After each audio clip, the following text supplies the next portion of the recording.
Hello everyone, and welcome to another Halloween video. This is Mythka, and today we're going to take a look at 3 Halloween pieces. Today I decided to change up the format a little bit. Rather than posting a video every single day, I'm going to post videos every few days, combining multiple pieces into one video. So the format's going to be a little bit longer, but I think in the long run this will actually be a bit better.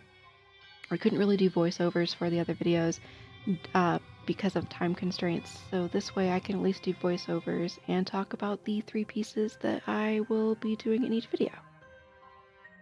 For today's video, we're going to start with October 10th, and for October 10th we had a Lovecraftian themed kitsune. Now a kitsune, for those who don't know, is a Japanese fox spirit. And the kitsune has multiple tails, and the more tails a kitsune has, the older and more powerful it is. Now these fox spirits are not always the best of characters. They're typically mischievous, or they can be even malevolent. And what they'll typically do is lure you into the forest to kind of trap you there, just like like a fairy would. So in this instance, I was given the task of turning a kitsune into a Lovecraftian horror. And so that was actually pretty easy because all I really needed to do is take those tails and twist them and turn them into many, many tentacles. I love doing a new twist on an old character. I like taking your standard fairy tale creature and giving it a Lovecraftian twist.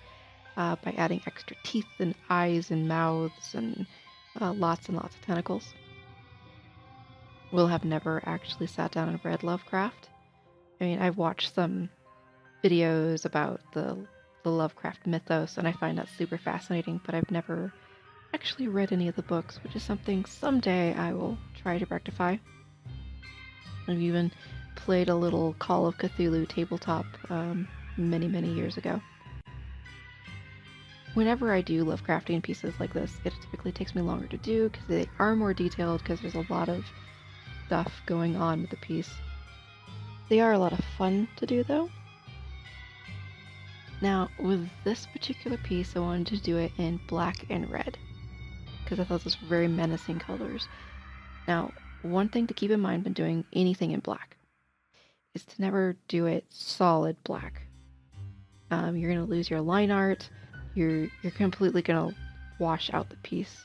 Or if you're gonna do blacks, do it in a gray or a bluish gray, or do it in that gray tone.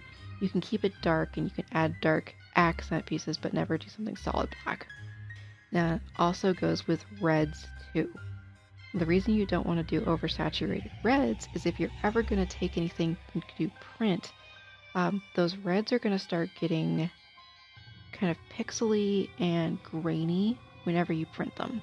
So you don't want to do a red that's overly saturated. You either want to add a bit more blue to it or make it a bit darker red so that you don't get that weird pixelation. Because I've had some stuff and it had some really vibrant red and it looked really blotchy. So I kind of regretted not having samples made before I did it, but lesson learned. So if you're ever going to do any kind of printing, just make sure your reds aren't overly saturated. Stuff. Recently I've done a lot of like this Lovecraftian stuff, so hopefully I'll get to do a little bit more. I think next month I have some more Lovecraft to do for commissions.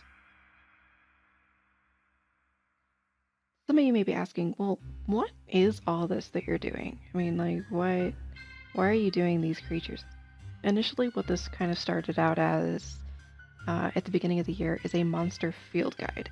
So what it is each of these field guide entries is something someone has commissioned. They will give me a creature type, and then they'll give me a theme, and I have to base a design around the 2 things. So in this case, this was the Lovecraftian kitsune. And I don't know if all of these pieces will go into the final field guide project because these are a little out there. But it's coming along, and eventually it will be turned into a book. I was hoping to get a Kickstarter up for it, but I just haven't get to it. what I'll probably do with these Halloween pieces is just put them into a zine and then have that available. So for our next piece, this is for day 11. The theme I had to work with was jigsaw, and it was artist choice. So at first what I was going to do was to look through some mythology and try and find a puppet master mythical character. And I couldn't find anything. I know it exists. It has to exist. So if any of you know of a specific character from any mythology that deals with controlling puppets, let me know in the comments down below. That'd be really kind of cool because I do like looking at like different cultures' mythologies. So after failing horribly on trying to find a character or a creature, I kind of settled on the idea of doing a fairy, because fairies are notorious malevolent creatures. They are not the sweet Tinkerbell characters that that everyone has been led to believe. Most of the time, they are going to lure you into the woods and eat you or do terrible, horrible things to you. Or sometimes just lure you into the woods and party with you for many, many years and then pop you back out like 200 years after the party's done. And everyone you know and love is gone. So with this, I wanted to do something that still was reminiscent of the jigsaw puppet, but was still kind of a woodsy fairy type, so it wouldn't just be, it wouldn't look like a doll. It looked like something that might actually just be fluttering around the forest, being evil and maniacal. And I had a lot of fun with the crazy hair on this and adding in the barbed wire to the hair. This was something I really enjoyed, and I think it would be really cool to revisit like a project where I just did fairies themed around horror movie characters. That might be kind of cool. I'll also admit that the first time I saw Saw was a few months ago. I'd never seen it before, and it was okay. It's not really my thing. I'm not into modern horror movies, I guess. Give me just about anything from the 80s and I love it, but anything that's more, I guess, realistic body horror, it just doesn't appeal to me. Or I like things from the 80s because you can suspend that disbelief, like you understand that, yeah, that's like, there's no way that much blood would come out of something, out of your dreams and try and kill you, and there's not a guy with a machete coming to get you at the camp. I don't know, just those movies are more fun to me, and I think a lot of the more modern horror movies are gross in like, I just don't really like the more modern horror movies. I haven't seen any in a really long time that like I thought were cool or fun or entertaining. So for those of you that really like Saw, I'm sorry. Just, it's not my thing, and I couldn't even like get through Saw 2. I feel bad. So with this design, it was probably a little more simplistic, but I think it turned out really cute and kind of scary and a little menacing, and I'm really pleased with how it came out. Okay.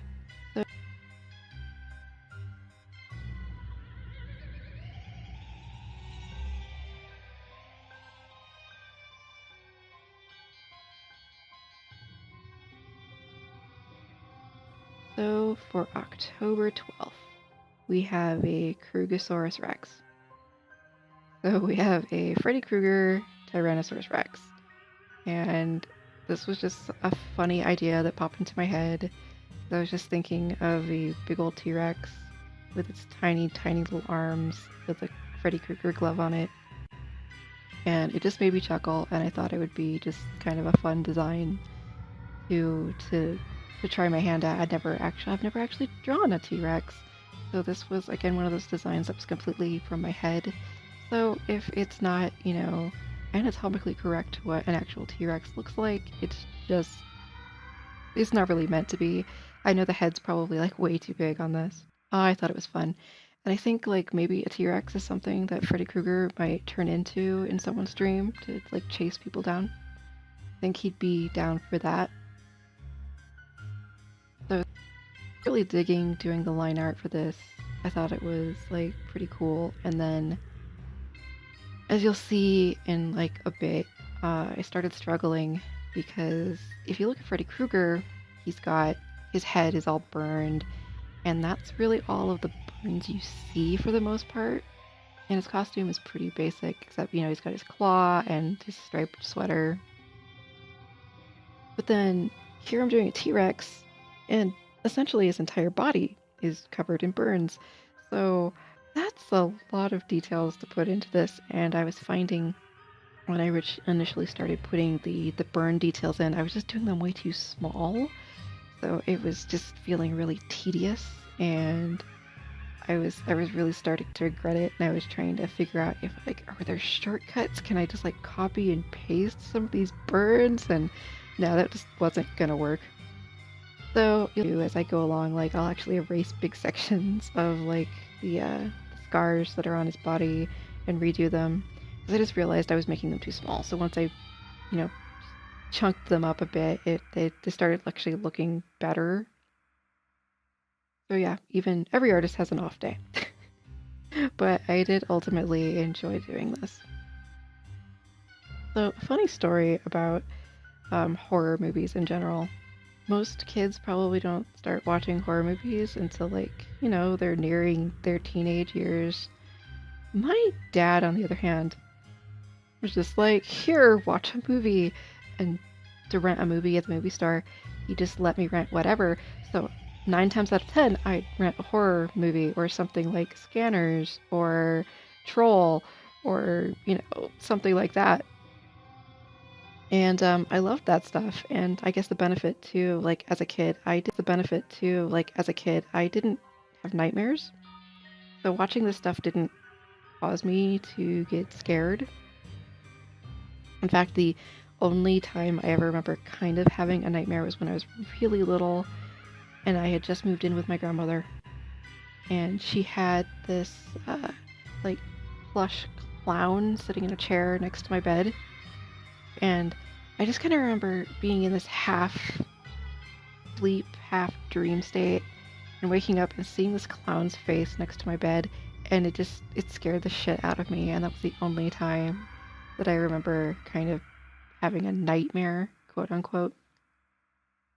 I'm not afraid of clowns or anything either, so it was just like a weird episode as a kid. But yeah, I got to watch pretty much whatever I wanted as a kid. I don't, you know, I would come home from school and pop in Hellraiser or watch, you know, Freddy Krueger or Jason or, you know, whatever horror movie we happened to have, you know, lying around. And I watched the normal kiddie stuff too. You know, I had all the Disney movies and stuff, but I liked a good horror movie. I remember too, as a kid, I would really like on Sunday nights, like I don't remember what channel it was, but they used to have like Tales from the Dark Side, and it came on super late, so I'd sneak downstairs and I'd go and watch Tales from the Dark Side, and I loved that show. And like last year, I actually found it all on DVD. That made me so happy. But anyway, we're coming up on the end of the third day here, so I hope you enjoyed this video. I enjoyed doing these pieces, and I'm still working on doing my voiceovers and figuring all this stuff out. If you have any questions or if you suggest some things for other videos, please feel free to leave a comment down below. If you liked this video, please give it a thumbs up. If you are new to this channel, please subscribe. You can follow me on Instagram at Studia Mythka if you'd like, so you can see more of my art, or you can check out my website at mythka.com. I also have an Etsy store, which I will be posting some of these pieces as prints in the near future. So until next time, guys, when I post my next video, you have a great day and a very happy Halloween.